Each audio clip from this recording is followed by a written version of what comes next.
ஒரு கதையை எப்படி சார் ஓடுது? அதாவது சசிகுமாருக்கு இன்றைக்கி பெரிய மார்க்கெட் இருக்குன்னு நான் சொல்லவே மாட்டேன். சசிகுமார் படம் சமீபத்தில் வந்து என்ன ஏன் இந்த படம் இந்த ஃபேமிலி டூரிஸ்ட் ஃபேமிலியாக இவ்வளோ பெரிய ஹிட் ஆகுது? அந்த கதை முழுக்க கண்டென்ட் தான்.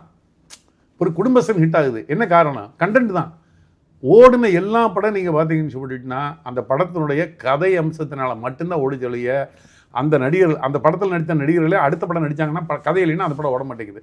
ஸோ நடிகர்களுக்கு இன்றைக்கி வேல்யூ இல்லைங்கிற அளவுக்கு ஆகிப்போச்சு. இது வந்து இந்த நிலைமை வந்து இந்த ஒரு 6 மாதம், இன்னொரு 6 மாதம் இதே மாதிரி நல்ல படங்கள் மட்டும் போகும் அப்படிங்கிற ஒரு கதை அம்சம் உள்ள படங்கள் மட்டும்தான் ஓடும் அப்படின்னு சினிமாவுக்கு வந்துன்னா ப்ரொடக்ஷன் காஸ்ட் தன்னை போல குறைஞ்சி போயிடும். ஏன்னா யார் நடிச்சிருந்தாலும் மக்கள் பார்க்குறதுக்கு ரெடியாக இருக்காங்க. சூர்யா படத்தை கூட தான் வந்து அந்த படம். ஆமாம், சூர்யா இன்னைக்கு ஒரு பெரிய ஸ்டார்.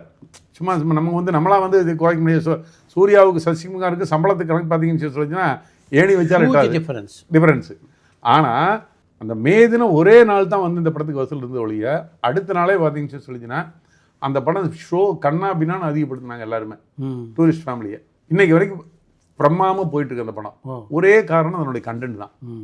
எந்த நடிகர் படத்துக்கு கூட மோத விடலாம்.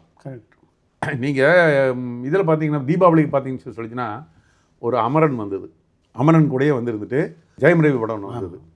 ஜெயம் ரவி படத்து கூடயே வந்துருந்துட்டு இன்னொரு படம் நம்ம இவருடைய படம் மலையாள நடிகர் துல்கர் சல்மான் லக்கி பாஸ்கர், ஜெயம் ரவி படம், அமரன், இன்னொரு படம் வந்து அது இந்த இது பிளடி பேக்கர். ஆமாம், 4 படம் ரிலீஸ் ஆச்சு. பிளடி பேக்கர் வந்து ஒரு மிகப்பெரிய டைரக்டருடைய படம். அவர் தான் அந்த கதையை செலக்ட் பண்ணார். ஜெயம் ரவி ஒரு பெரிய ஆர்டிஸ்ட் தான். அவர் படம் வந்தது.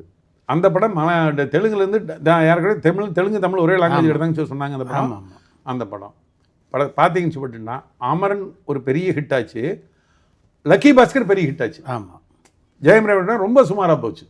உண்மைதான். இந்த படம் ஒன்றுமே இல்லை. Lucky bloody Baker. ஆமாம், இதுதான் சினிமா.